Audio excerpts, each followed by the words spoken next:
One day cricket থেকে অবসরের ঘোষণা মুশফিকুর রহিমের সামাজিক মাধ্যমে স্ট্যাটাস দিয়ে জানালেন মিস্টার ডিপেন্ডেবল। টেস্ট নিয়ে জানাননি সিদ্ধান্ত। বৃথা গেল মিলারের একক প্রচেষ্টা। নিউজিল্যান্ডের রানের পাহাড় টপকাতে ব্যর্থ সাউথ আফ্রিকা। 50 রানের জয়ে চ্যাম্পিয়ন্স ট্রফির ফাইনালে ব্ল্যাক ক্যাপস। জুলাই আগস্টে বাংলাদেশ সফরে আসবে পাকিস্তান, জানালেন পিসিবি প্রধান নাকভি। চূড়ান্ত হয়নি ফরম্যাট, এফটিপির বাইরে হওয়ায় খুশি ফারুক আহমেদ। অবশেষে ওয়ানডে ক্রিকেট থেকে অবসর নিলেন মুশফিকুর রহিম। সামাজিক মাধ্যমে স্ট্যাটাস দিয়ে নিজের অবসরের কথা জানান মিস্টার ডিপেন্ডেবল। 19 বছরের ক্যারিয়ারে 274 ম্যাচ খেলে করেছেন 7,795 রান। আছে 9টি শতক এবং 49টি অর্ধশতক। টি20 থেকে আগেই অবসর নেওয়া মুশি এবার ওয়ানডেকে বিদায় জানালেও টেস্ট নিয়ে জানাননি কোনো সিদ্ধান্ত। শেষ পর্যন্ত থামতেই হলো মুশফিকুর রহিমকে। ওয়ানডে ক্রিকেটে থামতে হলো। ওয়ানডে ক্রিকেটে থামলো তার 19 বছরের পথ চলা। বাংলাদেশের বহু উত্থান পতনের সাক্ষী তিনি। বহু বিজয় গাথা রচিত হয়েছে তার ব্যাটে। একটা সময়ে এসে নামের পাশে যোগ হয়েছে মিস্টার ডিপেন্ডেবল। দেশ ভরসা করত বলেই হয়তো এই তকমা। তবে মাঠের নায়ক থামতে পারলেন না মাঠ থেকে। মোটামুটি লম্বা সময় ধরে তার ব্যাটে রানের দেখা ছিল না। যে ধারাবাহিকতার জন্য এত নাম ডাক সেটাও অনুপস্থিত। তাই ক্রিকেট পাড়ায় একটা ফিসফাস তৈরি হয়েছিল আগেই। সেটা দানা বাঁধে চ্যাম্পিয়ন্স ট্রফিতে। দুবাইয়ে ভারত ম্যাচে ব্যর্থ তিনি। কোনো কাব্য রচনা করতে পারেননি রাওয়ালপিন্ডিতে বাংলাদেশের দুঃসময়ে। এরপর থেকেই সমালোচনা তুঙ্গে। আর কতদিন জোর করে আগলে রাখবেন লাল সবুজের 15 নম্বর জার্সি? এই প্রশ্নের জবাব নেই কারো কাছেই। জানা ছিল না বিসিবির বড় কর্তাদেরও। অবশেষে ঘোষণা এলো মুশফিককে ফলো করা 1,30,00,000-এর ফেসবুক পেজে। জোর করে আর থাকছেন না বাংলাদেশের ওয়ানডে ক্রিকেটে। ফেসবুক স্ট্যাটাসে বেশ সোজা সাপটা মুশফিকের বক্তব্য। অবসর নিচ্ছে ওয়ানডে ক্রিকেট থেকে। গেল কিছুদিন যে ব্যাটটা তার কথা শোনেনি সেটাও লিখতে ভুল করেননি। উল্লেখ করেছেন এটাই তার অবসরের আসল সময়। অর্জনের পাল্লায় কি আছে সেটা নিয়ে মুশফিক বিনয়ী। কিন্তু দেশের জন্য তার চেষ্টার যে কমতি ছিল না কখনো, সেটা না বললেও যে জানে সবাই।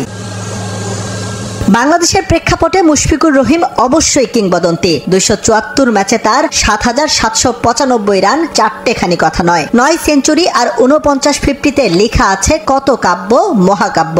দেশের ক্রিকেটের এমন একজন প্রতিনিধি সামাজিক মাধ্যমে বিদায় জানাবেন, এটা বেমানান। হয়তো মুশফিক চেয়েছিলেন একটা ফেয়ারওয়েল ম্যাচ, কিন্তু পূরণ হলো না। আসলে সবার সব চাওয়া যে পূর্ণতাও পায় না। বৃথা গেল ডেভিড মিলারের একক প্রচেষ্টা। নিউজিল্যান্ডের রানের পাহাড়ে ওঠার চেষ্টা করতে গিয়ে 312 রানে থামে দক্ষিণ আফ্রিকা। 50 রানের জয়ে ফাইনালের টিকিট পেল ব্ল্যাক ক্যাপস। প্রথমে ব্যাট করে রাচিন রবীন্দ্র এবং কেন উইলিয়ামসনের জোড়া সেঞ্চুরিতে 6 উইকেটে 362 রান করে নিউজিল্যান্ড।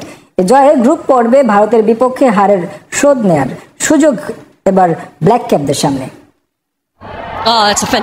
এবার আর ফাইনাল পর্যন্ত যাওয়া হলো না দক্ষিণ আফ্রিকার। 24-এ ভারতের বিপক্ষে হারের প্রতিশোধ নেয়ার সুযোগটাও হেলায় হারালো তারা। ত্রিদেশীয় সিরিজের পর চ্যাম্পিয়ন্স ট্রফিতেও কিউই পাখির হামলায় নাস্তানাবুদ প্রোটিয়ারা। লাহোরে টস জিতে ব্যাটিং নিতে দ্বিতীয়বার ভাবেননি মিচেল সান্টনার। ব্যাটিং প্যারাডাইজের সর্বোচ্চ সুবিধা নেয়ার নিমিত্তে শুরু থেকেই আক্রমণাত্মক উইল ইয়াং ও Rachin Ravindra. Jansen Rabada Ngidi 3 African পেসারকে নিষ্প্রভ করে রাখেন এরা দুজন। মরা উইকেটে ব্যাটারদের জন্য হুমকি হয় এমন কিছুই করতে পারেননি বাবুমা বাহিনী। দলীয় 48 রানে এনগিডিকে ফিরিয়ে একটু আশা দেখিয়েছিলেন, কিন্তু পরক্ষণেই সে স্বপ্ন ধূলিসাৎ করে দেন উইলিয়ামসন রবীন্দ্র জুটি। দুজনে মিলে প্রোটিয়া বোলারদের নিয়ে রীতিমতো ছেলে খেলা করেন। লাহোরের বড় বাউন্ডারি লাইনও তখন বড্ড ছোট মনে হচ্ছিল দর্শকদের কাছে। দুজনে মিলে গড়েন 164 রানের বিশাল জুটি, তুলে নেন ব্যক্তিগত সেঞ্চুরিও। রবীন্দ্র করেন 101 বলে 108, আর কেন উইলিয়ামসনের খাতায় যোগ হয় 102 বলে। 39 ওভারে যখন দুজন ফিরে যান, দলীয় রান তখন 251 নিউজিল্যান্ডের। এরপর যে 111 রান উঠেছে 61 বলে, তার পুরো কৃতিত্ব গ্লেন ফিলিপস ও ড্যারেল মিচেলের। দুজনেই 1 রানের জন্য মিস করেছেন নিজেদের 50-র কোটা, কিন্তু ব্যাট করেছেন 132 ও 181 স্ট্রাইক রেটে। ব্ল্যাক ক্যাপদের স্কোর বোর্ডে জমা হয় 362 রান।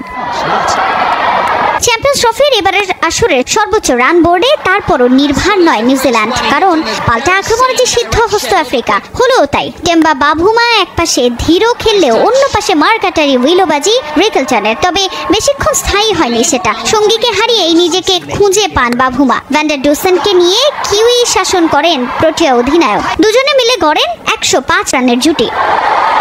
যদিও আস্কিং রান রেটের সঙ্গে পাল্লা দিতে পারেনি তাদের ব্যাটিং, শেষ পর্যন্ত তাদের উইকেট হারাতেই স্বাভাবিকভাবে চাপে পড়ে যান পরের ব্যাটাররা, যার ফল উইকেট বিলিয়ে দিয়ে ভোগ করেছেন হেনরিক ক্লাসেন। বেশিক্ষণ উইকেটে থাকতে পারেননি মার্করামও। 31 রানে ফিরেছেন রচিন রবীন্দ্রর হাতে বন্দী হয়ে, আর মুলজারকে ফিরিয়েছেন ব্রেসওয়েল।